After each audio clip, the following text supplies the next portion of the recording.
Look at the text after the term text. Do you know that the text is from this book? You yes. The lesson began. Do you know this? Please open your textbook on page 41. Look at page 41. Here is your text about the gender gap in our school. We have a lesson about two sides of the society, men and women. Children have a gender. Мирослав. Не говоря за джедай въобще. Ако не разбираш нещо, по-разумният вариант е да се мълчиш. Джендър означава пол. Мъжки и женски пол имат дори децата, Мирослав, колкото да не го знаеш. Тъй че не ми казвай, че третата част на обществото са децата, защото те си имат свой пол. И така, и работят по-добре, ако в класните стаи няма момичета. Красивите мъжнички. И обратното, вероятно, по същия начин, защото хората успяват да се концентрират. Това е много тясна връзка с урока, който ние четохме миналия път. Men are impossible. В края на текста, който миналия път прочетохме обаче, все пак има някакъв път. Аз не прочетох такава, която да се спазва 100% с това. Значи първият компонент на калсната работа на всички е проверен. Но няма такава писмена работа, където това е нещо да се отглежда. И сега ще ви кажа къде най-много се сбъркали. Може да не се разбира. Научете се, когато не ви иска думата да не я давате. Не сте вече толкова малки да се недоразбран вечно. Първото нещо, което ми направи впечатление, е много хора са отговорили на тези въпроси с думата true. Защото сте се заблудили и не сте направили разлика между думичката a lot, много от a lot и в текста думата only.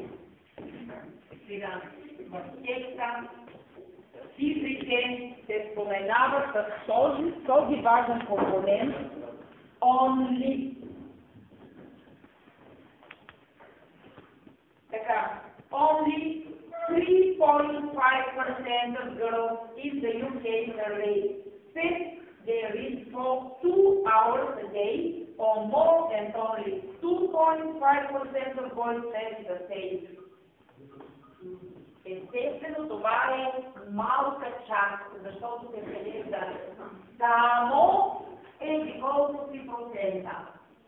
Не можете в никакъв случай да сложите знак за равенство с въпрос номер 7, където ви казвате решението. A lot of British girls read more, или пък read, най-вероятно сегашно време, read more than 2 hours a day. Много британски момичета четат повече от 2 часа на ден. More than 2 hours a day. Долу в текста имате думата only. Много бързо се подвеждате по повърхностно смисъл четене. Това ме плаши. Значи, аз седяла вкъщи, преценявам на тези британски. Чудя се дали текста не е дълъг. Пък изведнъж решавам, че все пак текста като не е познат, може би ще ми съписа и решавам, че ще им давам непознати думи. Още пише непознатите думи по дъската, когато първите хора започнаха да предават истории. Много добре си спомням, че се случи това. Значи аз съм изделила 40 минути, преценила съм, че тези 40 минути ще накарате само това съм полезна. Четене с разбиране плюс писане. Четенето с разбиране при някои хора продължи точно 10 минути. Погледнаха текста, удариха на звуки и тръгнаха. Това е кощунство.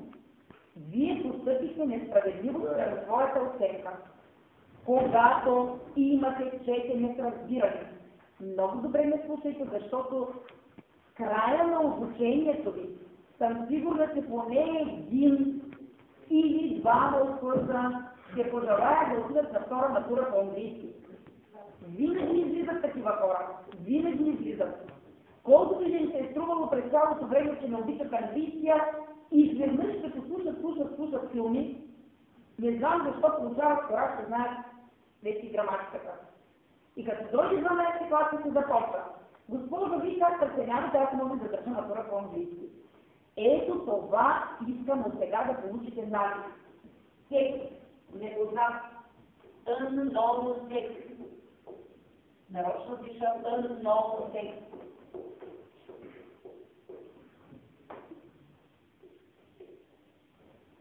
Слагате срока и се записвате. Дори